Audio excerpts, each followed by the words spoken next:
we spent 25 years thinking that we're sexist, we're racist, we're oppressors, we're this, we're that. Oh, we're ruining the planet. You know something? It's time to stand tall. America's a great nation of amazing people.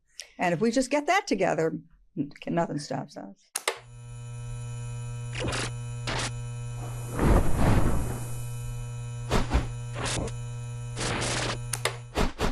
Welcome back to Gen Z Unplugged, week 3 of our special series coming to you from Washington, D.C. Today we sit down with KT McFarland, Trump's former Deputy National Security Advisor, and she unpacks everything from nukes in Iran to Reagan's Star Wars speech to how Trump is reshaping security for America's future. You don't want to miss this. KT, thank you so much for coming on Gen Z Unplugged here in Washington, D.C. at our D.C. Summit. I am so appreciative just to be able to get to know you over the last few minutes. If you don't mind sharing a little bit about yourself with our audience, who you are, how you got involved in the national security space, and how you are a part of the Clare, Boothe, Luce Center now. Well, I actually met Clare, Boothe, Luce, and when I had my first job in the White House on the National Security Council in the late 1960s, early 1970s. So I was a student at GW, had to pay for college, and I was a really terrific typist. So I got a part-time job typing something called the President's Daily Brief, which was the briefing that my boss, Henry Kissinger, who was the national security advisor, gave to President Nixon every morning. Anyway, it was a time when there were very few people in the White House. And if you didn't screw up, and I didn't screw up, you got more and more responsibilities. So I was there for about 7 or so years. And then after that, I went to grad school at Oxford, MIT, where I studied nuclear weapons and the then Soviet Union and China. And then when President Reagan was elected, I went back to government, back to Washington, and I worked at the Pentagon as the spokesman and Deputy Assistant Secretary of Defense. And then when we won the Cold War, I quit and I got married and did a stay-at-home mom thing for about 15 years. We have 5 children, 11 grandchildren. And then after September 11th, got involved again in politics. It just seemed like the right thing to do.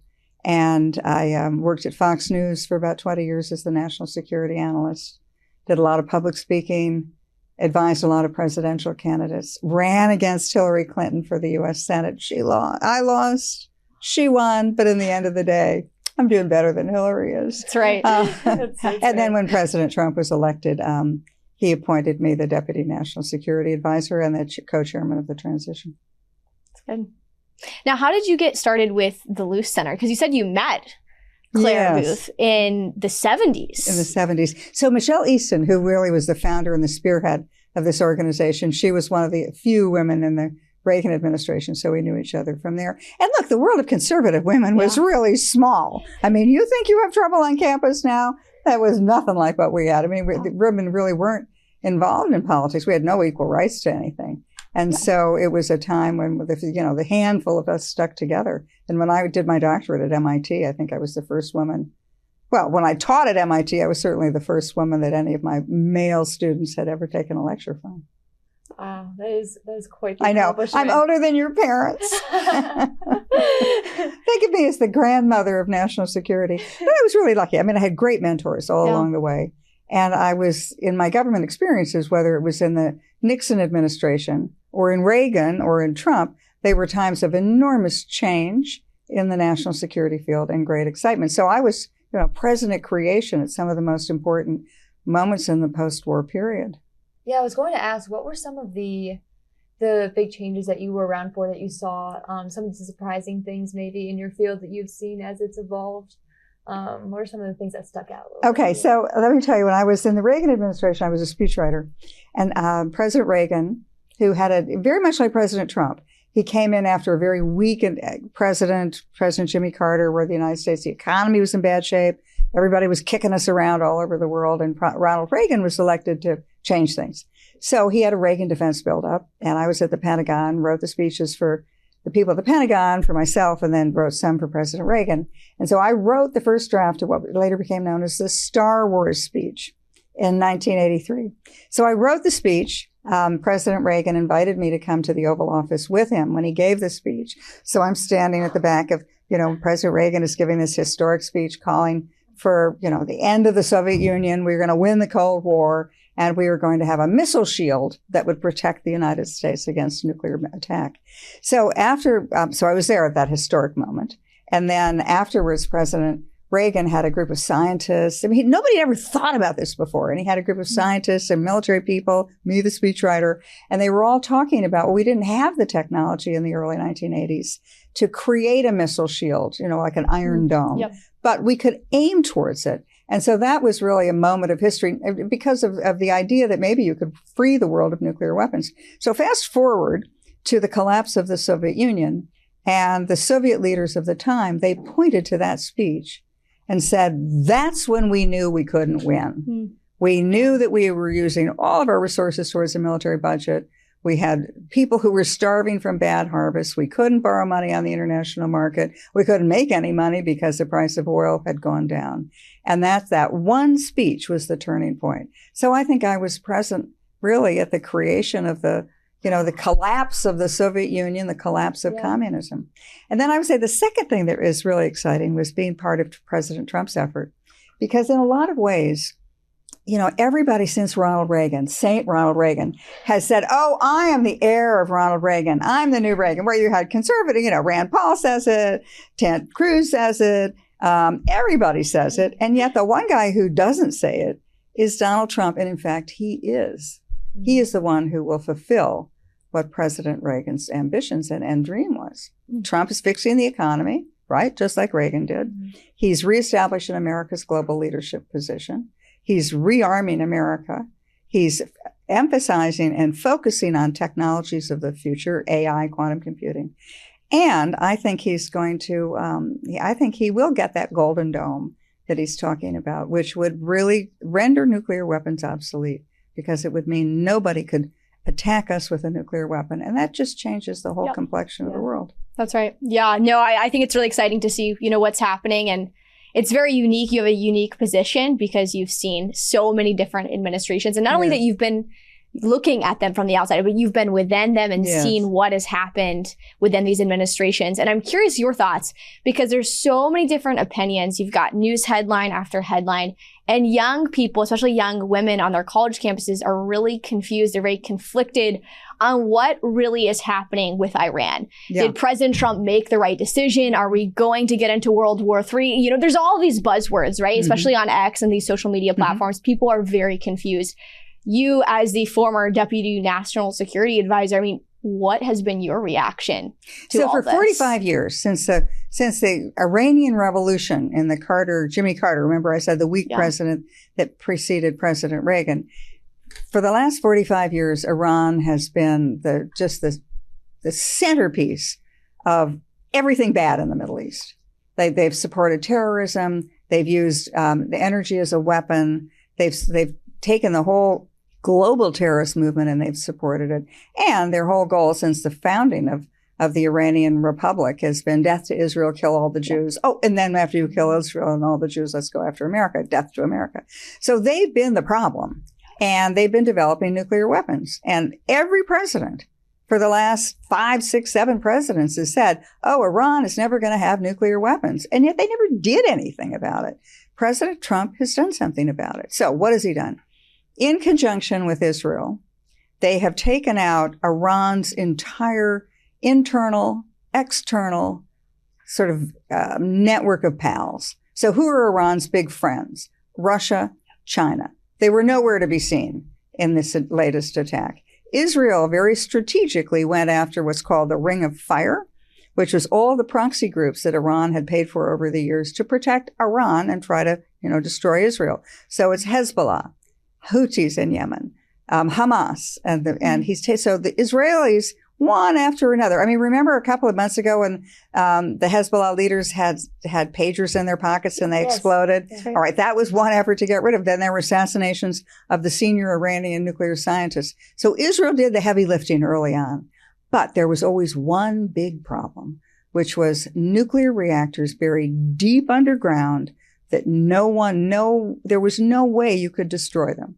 And so Iran had 2 miles underground inside of mountains.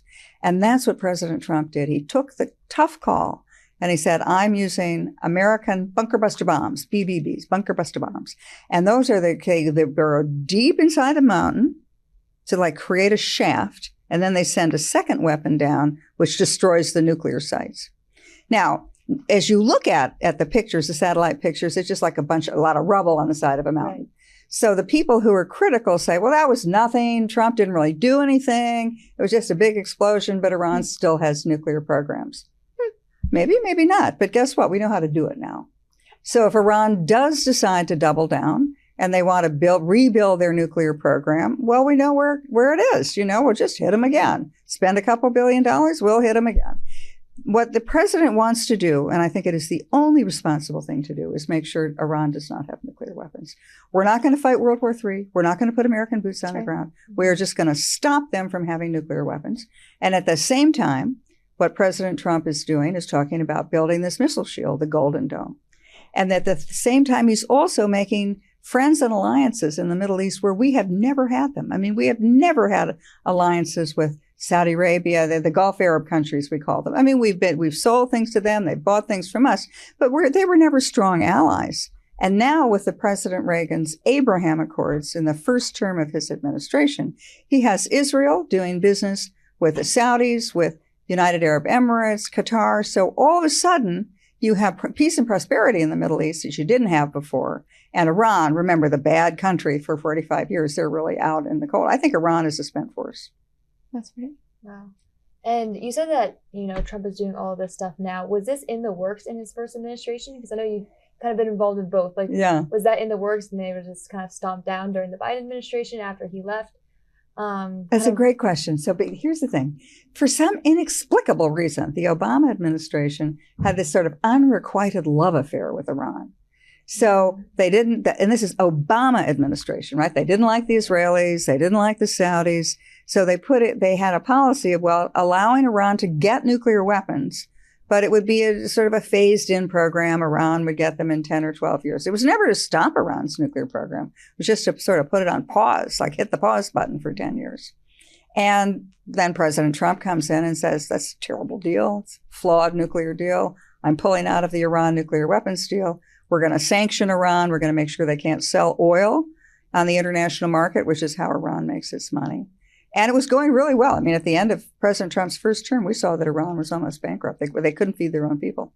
We knew that they would have to settle some kind of a deal with the United States. And then President Biden comes in, same guys who were in Obama's administration, same embrace of Iran. And so they gave Iran a lot of money. They didn't enforce the sanctions. So Iran all of a sudden had access to about $100 billion of oil revenues because they were able to sell their oil. And they used that $100 billion to attack Israel. Death to Israel, kill all the Jews, death to America. So President Trump comes back in and says, okay, sanctions are back on. We're squeezing Iran economically. We're joining with Israel to demolish their nuclear weapons program. But interestingly, at the same time, President Trump is handing the hand of friendship is going out. He's saying to Iran, our fight is not with you, the Iranian people. You're well educated. You're smart. We'd love to have you in the global community. We just don't want the mullahs to be determining everybody's future and spoiling it for everyone. So President Trump has said, look, you want to negotiate? You guys know where I live. You know my number. Let's have a talk. Yeah. No, it's interesting. I was in Israel. I left Israel literally an hour before everything started between Iran and Israel. We were the last flight out of Tel Aviv. Whew.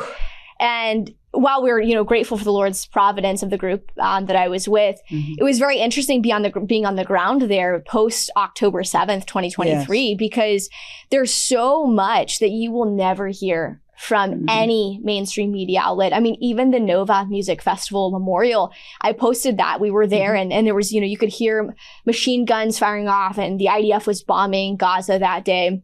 And so you could hear there were the noises and I videoed and was posting it on social media on some of my platforms that I'm on. And the amount of messages that I received from people who said, I never knew that there was even a memorial there. I never knew that there was even these types of things happening in Israel. And stories where people were running from Hamas, or running from the terrorists that day when they were attacking that music festival on October 7th. And there were stories of these Hamas terrorists approaching people who owned farms saying, where are the Jews? Not just where are the Israelis, where are the Jews? But it doesn't stop. You mentioned this.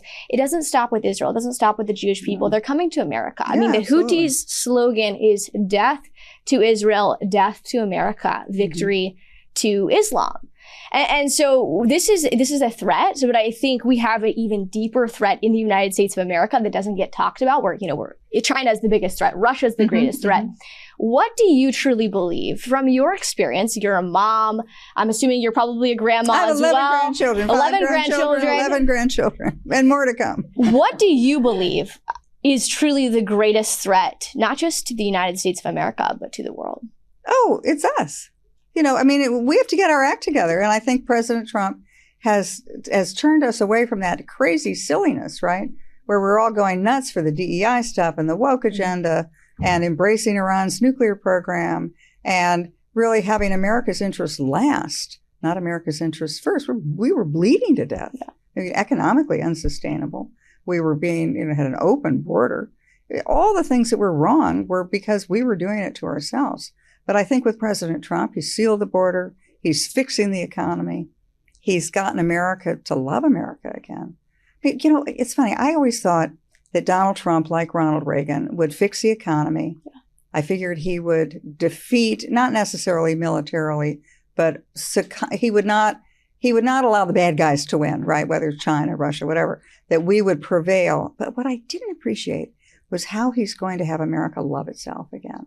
He's now going to spend 365 days leading up to the 250th anniversary, where every day he's going to be celebrating Americans. Yeah. When Donald Trump went to that McDonald's, takeout window, what was that? Well, it was a cute publicity stunt, but no, it was celebrating that there is value in work.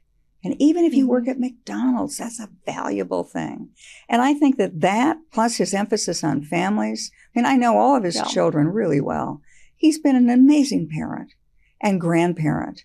And so I think Donald Trump gives us that third thing I didn't think he was going to do. I think he's going to have America love itself again. And I think the emphasis will be on strong families. And once we have that, we're unstoppable. Anybody who watched that attack on the Iranian nuclear site, believe me, there were jaws dropping in every capital of the world where, America can do that with that precision, that kind of capability. They can do it with no leaks. Wow. No other country in the world could come close to doing that. And then when they see what we're doing with technology, nobody can do that. What President Trump is doing with the tariff wars, we're going to win every one of those tariff wars because every country needs to sell their goods to the United States, a whole lot more than we need to buy stuff from them. So President Trump is setting us up for a new golden age where we're going to be economically prosperous. We are going to be the global leaders again, the people who not enforce for everybody else. We're going to get everybody else to contribute and do their fair share. But we're the country that is going to lead the world. And then I think in addition to that, we're going to stand up a little taller about who we are. Stop being ashamed. Stop we've spent 25 years thinking that we're sexist, we're racist, we're oppressors, we're this, we're that. Oh, we're ruining the planet. You know something? It's time to stand tall. America's a great nation of amazing people. And if we just get that together, nothing stops us. I want to ask you one more thing about going back to the America First, because you mentioned being America First, and there's a lot of tension around what it really means to be America First. A lot of people believe being America First means not having any allies. There's this idea that we shouldn't have allies. I don't know if you've heard people, proposing this idea, which for me, to have an understanding of national sovereignty, like that doesn't work. You have to have allies. Yes. But I'm curious your thoughts on that. And what does it truly mean to be America First? Does that mean having allies and sending money to other countries to benefit, like what we did with Israel and Iran and bombing these nuclear sites in Iran? Is that truly America First? Because a lot of people are saying this is not America First. You've got politicians, you've got even influencers in the conservative movement saying like this is not the way, this is not America First. We need to be focusing on what's happening at home.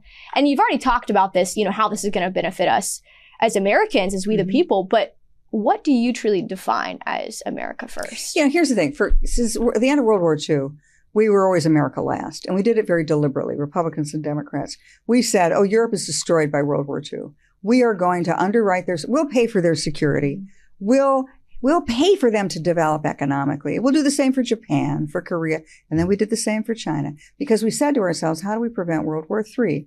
Well, we're going to protect everybody. We're going to allow these countries to recover, to get their feet under themselves, to have strong societies, to have strong economies. They won't have to spend money on defense. So we'll underwrite everybody. Sort of like when you're in college and your parents say, okay, I'll I'll pay I'll get the room and board. I'll cover most of the tuition. But when you graduate, we want you to get a job and pay for yourself. Mm-hmm. But you graduate and you think, gosh, I really, the down payment's big on this apartment, or I don't really make a lot of money, Mom, Dad. Can you continue to have the gravy train come? And so we never intended to pay for everybody's everything forever. And what President Trump is saying, look, it's America first.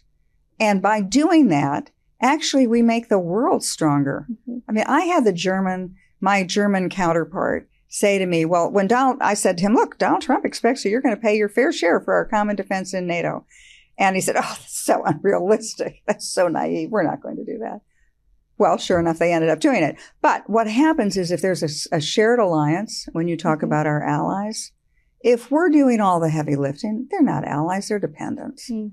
And an alliance is when everybody does their fair share.